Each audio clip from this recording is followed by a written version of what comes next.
Dans cette vidéo sur les pourcentages, je vais t'expliquer comment on détermine ou on applique un pourcentage. Alors, premier exemple pour déterminer un pourcentage.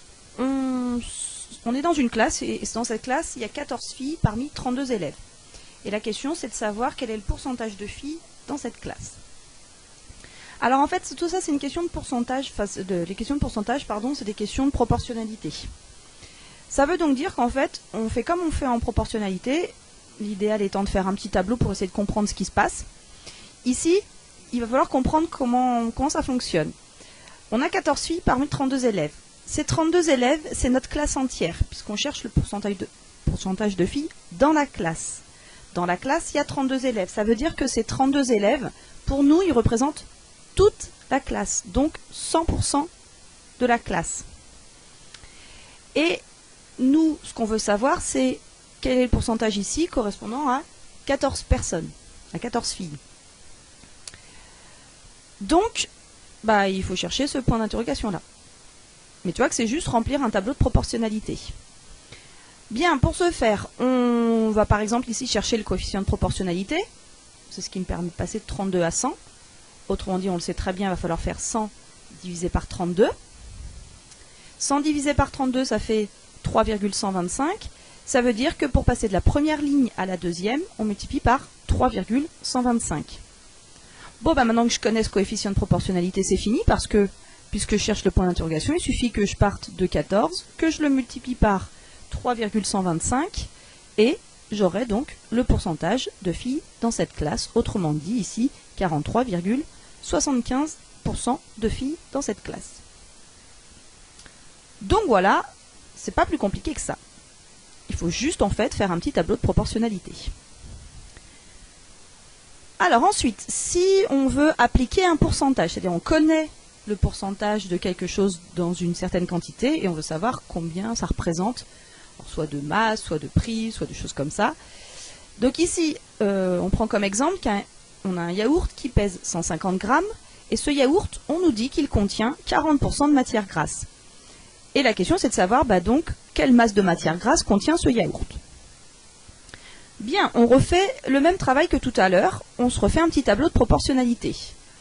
On marque la masse de matière grasse en grammes, n'oublie pas de mettre les unités, et le pourcentage que ça va représenter.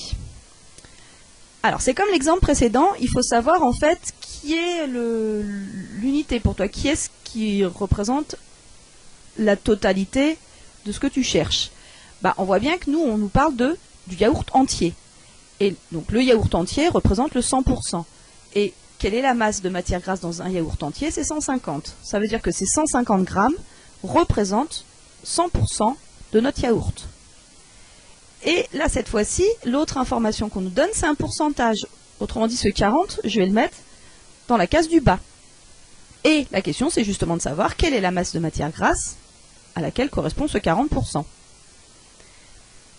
Alors ici, juste pour t'expliquer un petit peu, j'aurais très bien pu chercher le coefficient de proportionnalité ici, qui permet de passer de 150 à 100, donc faire 100 divisé par 150, et ensuite diviser 40 par ce nombre-là, puisque je dirais non pas dans ce sens-là du haut vers le bas, mais du bas vers le haut, donc il faudra diviser par le coefficient de proportionnalité. Alors moi, je vais t'expliquer une autre petite méthode pour te montrer justement qu'on va faire toujours la même chose. Donc là, je vais chercher en fait le coefficient qui me permet de passer de 100 à 40. Passer de 100 à 40, c'est faire en fait 40 divisé par 100. Autrement dit, 0,40 ou encore 0,4. Ça veut donc dire que pour passer de la première colonne à la deuxième, je multiplie par 0,4. Bien, ça veut donc dire que pour passer de 150 au point d'interrogation, il suffit de multiplier aussi par 0,4. Ça fait 60. Autrement dit, je peux répondre à ma question. Il y a 60 grammes de matière grasse dans ce yaourt. Bien. Oui, mais en fait, si dans le même exercice, on m'avait dit non, il n'y a pas 40% de matière grasse, mais 30% de matière grasse. Qu'est-ce qu'on aurait changé dans notre tableau?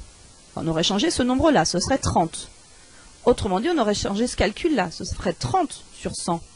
Autrement dit, 0,30, c'est-à-dire 0,3. Et donc j'aurais multiplié ici par 0,3. Si j'avais eu, non pas ni 30 ni 40, mais par exemple 70% de matière grasse, j'aurais encore changé ce nombre-là, et on aurait encore divisé 70 par 100. Et tu vois qu'en fait, peu importe le nombre que je vais mettre ici, à chaque fois, ce nombre, je vais le diviser par 100 pour avoir le nombre qui me permet de passer de la première colonne à la deuxième colonne.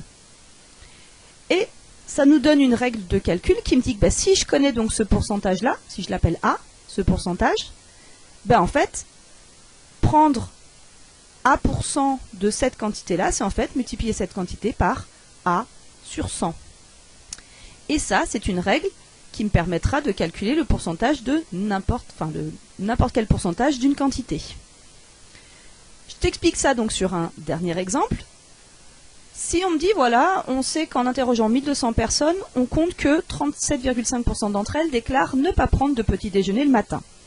Et on veut savoir combien de personnes cela concerne. Bien, on fait comme tout à l'heure. Ah, donc ça veut dire qu'il va nous falloir prendre 37,5% de 1200 personnes.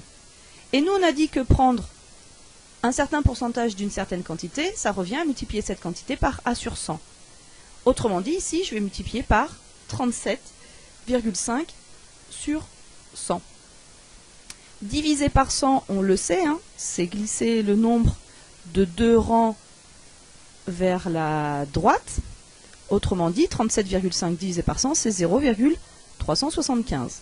On glisse par rapport à la virgule. Ça veut donc dire que bah, si je veux 37,5% de 1200, je vais faire en fait 1200 fois 0,375, qui est égal à 450. Et ça y est, donc j'ai fini mon calcul puisque j'ai résolu qu'il y a donc 450 personnes de ce sondage qui ne déjeunent pas le matin. Donc voilà comment on fait pour soit appliquer un pourcentage, soit déterminer un pourcentage. À toi maintenant de t'entraîner sur ce style d'exercice.